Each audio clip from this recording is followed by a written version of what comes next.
ছোটবেলা দেখতাম মা এই রেসিপিটা করতো আর অনেক মজা লাগতো খেতে, অনেক ভালো লাগতো। মায়ের হাতের সব রেসিপি মিস করি, এখন আর খাওয়া হয় না।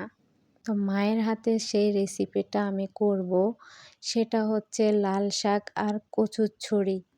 এই দুইটার মিশ্রণে এত সুস্বাদু একটা রান্না হয়।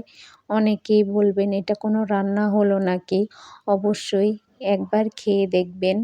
মশলার ভিতর আমি কচুরছড়িগুলো অনেকক্ষণ কষালাম, তারপরে পরিমাণ মতো পানি দিয়ে পরিমাণ মতো শাক দিয়ে দেব। বেশিও দেব না, কমও দেব না, পরিমাণ মতো।